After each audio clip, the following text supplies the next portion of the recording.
এই কোরআন যদি রমজান মাসে নাজিল না হয় অন্য মাসে নাজিল হতো, তাহলে সেই মাসের গুরুত্ব রমজান মাসের মধ্যে এত বেশি হয়ে যেত। কি ঠিক না? এই জন্য আমাদের দায়িত্ব কর্তব্য রমজান মাসে গুনাহ খাতা মাপের মাস, চরিত্র গঠনের মাস, তাকওয়া অর্জন করার মাস, প্রশিক্ষণের মাস।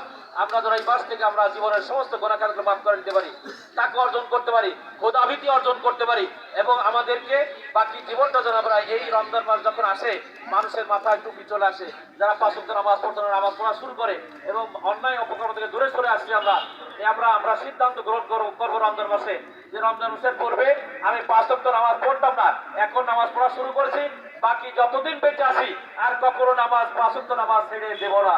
সিদ্ধান্ত নিতে পারবো না আমরা ইনশাআল্লাহ। মিথ্যা কথা অন্যায় অপকর্মের সাথে জড়িত ছিলাম, রমজান মাস আসছে অন্যায় অপকর্ম মিথ্যা ছেড়ে দিয়েছি। আমাকে সিদ্ধান্ত গ্রহণ করতে হবে যতদিন বেঁচে আছি আগামীতে মৃত্যুর আগ পর্যন্ত কখনো কোনো প্রকার অন্যায় অপকর্ম দুর্নীতির সাথে জড়িত হব না। সিদ্ধান্ত নিতে পারবো না আমরা?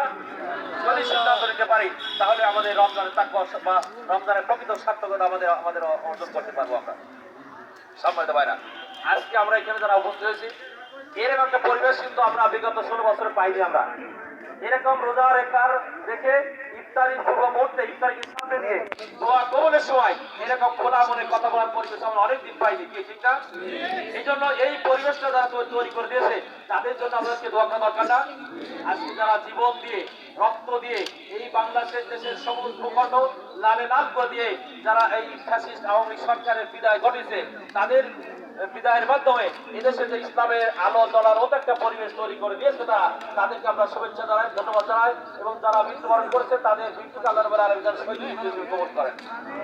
সাথে সাথে আজকে বাংলাদেশ জামাত ইসলামীর 11 জন শীর্ষ পর্যায়ের নেতাকে আজকে এই সরকার বিগত সরকার তাদেরকে জেলখানার ভিতরে ফাঁসি দিয়ে জেলখানার ভিতরে আবদ্ধ করে হত্যা করেছে। তাদেরকে আল্লাহ রাব্বুল আলামিন জানো সেই তাদের মৃত্যুকে আল্লাহ রাব্বুল আলামিন শহীদ মৃত্যু হিসেবে কবুল করেন, তাদেরকে আল্লাহ রাব্বুল আলামিন জানো জান্নাতের সর্বোচ্চ মাকাম দান করেন। সবাই বলে আমিন। আমিন। এর পাশাপাশি বাংলাদেশ সবুজ ভূখণ্ডে আজকে যারা এই দিন প্রচার প্রসারের কাজে যারা আত্মনিয়োগ করেছে আল্লাহ রাব্বুল আলামিনের সাহায্য প্রার্থনা করছি। আল্লাহ রাব্বুল আলামিন তাদেরকে যেন ধৈর্য ধারণ করার তৌফিক দান করেন, তাদের জ্ঞান বৃদ্ধি করবেন, তাদের সুস্থতা দান করেন, এবং ওই যারা জীবন দিয়ে ইসলামী আন্দোলন যারা জীবন দিয়েছে তাদের ফিরে রাখা কাজকে তাদের অসমাপ্ত কাজকে যারা সমাপ্ত করতে পারে এবং বাংলার জমিনে কোরআনের সমাজ প্রতিষ্ঠিত হয়েছে এটা আমরা সবাই যেন দেখে মৃত্যুবরণ করতে পারি। আল্লাহ সেই তৌফিক কামনা করি। এই রমজান মাসে আমরা পেয়েছি, রমজান মাসে আমাদেরকে আরো প্রশিক্ষণ দিতে হবে।